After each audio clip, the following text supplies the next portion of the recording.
Feeling precedes reality. And if you just give me until the end of this video, I will tell you exactly why and what it is you can do to fundamentally change your life in whatever circumstance you are finding yourself blocked in. The thought of feeling preceding reality is oftentimes too heady for people. And so before we dive into that structure, you can just simply change the idea that feeling is the thing that comes first when you're wanting to build your reality, with just saying that feeling could be akin to mindset, or how it is that you communicate to yourself. And when I'm talking about this, what I mean is that if you are born into a circumstance, or you think that you are forever strapped into something, then how it is that you feel, or how it is that you speak to yourself, is what ends up determining what comes in front of you. And for the mentality of what that is and how it is that you speak to yourself is, let's say that, for an example, you are born into the circumstance of being poor, and so for those reasons you think that you're poor, and the beliefs that you have for yourself make you have small subtle actions that confirm what it is that you believe. And those are the things, the thoughts themselves are the things that determine what it is that you do. And the cycle that exists is typically thought of the thing, or the belief of the thing, and then that turns into the subconscious, or the thoughts that then turn into actions. Actions then show up in reality, become the real life proof for that thing, and then that proof then reinforces the belief. It's a cyclical thing, and people often think that in order to change that cycle, in order to break that cycle, that it always has to come from something from the external. If I am born poor, then I would need something on the outside to show that I am no longer actually poor, or I'm not unhappy, or I'm not jealous, or anything akin to that.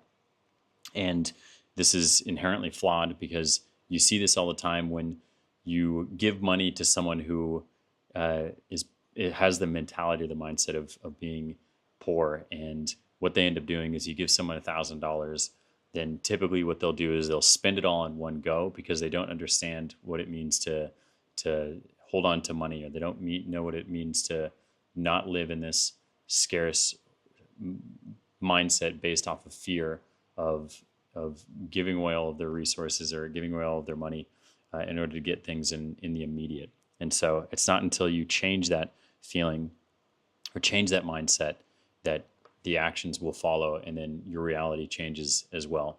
And to take it to a layer deeper on why it is that I argue that it's the feeling state that is the thing that should be changed, is that the mindset that you are going up against is something that is alive. It is you. It is part of you. And anything that is full of life, it inherently does not want to die. So it'll do whatever it can in order to survive. It's like a parasite. It doesn't care if you are suffering, so long as it gets to live. It's the same thing with this version of you, or this part of your ego. And so what does your mindset, or a mindset that believes that you are a certain thing that might be negative or harmful to you, is they have the ability to recruit every single one of your senses, including your nervous system. And so if you were ever to depart from that mindset, let's say that you start to think that, no, actually I am something different, then what comes up is the feeling of you moving away from this comfort, and you getting further away from that death of that part of you. And it will flash red lights that ultimately say, this is a danger, don't go that way, this is not who you are, so on and so forth. Oftentimes it's described when people move away from a certain thing, or move towards a positive in their life, a lot of what they think in their mind is that you are undeserving of this thing. And so you retreat back into the negative mindset, or the negative feeling state. And so that part of you will employ your nervous system in order to hold you back, even though the very best thing for you is to detach from that, move forward into that new way of living and perceiving yourself, and letting that other part of you dissolve. And so when you break it down to be something on the nervous level, on your nervous system level, is that before you can even get to the mindset shift, is you must enact the actual feeling of what it would be like if you want to switch, for the same example, from being poor into being wealthy. Is what is the feeling of being wealthy? What does that feel like on a day-to-day basis? If you were to close your eyes and describe it to yourself, what does it mean to be wealthy? And typically that doesn't just mean money. In this specific example, is that to be wealthy also means to have an abundance of free time, or an abundance of good relationships, or something like that. And so if you close your eyes and you actually visualize what it would mean to wake up as a wealthy person, you might describe waking up in a beautiful home. You might look over as you roll out of bed to your wife or your children come in the door, and all these other moments that are really, really beautiful and akin to this new feeling state in memory. And then once you can embody that, is when the thing actually is allowed to come into your life. That doesn't negate that you need to still take action to be able to obtain these things, but it prepares the subconscious and the nervous system to not resist the things that are meant to come your way, that are bigger and better for you as a person.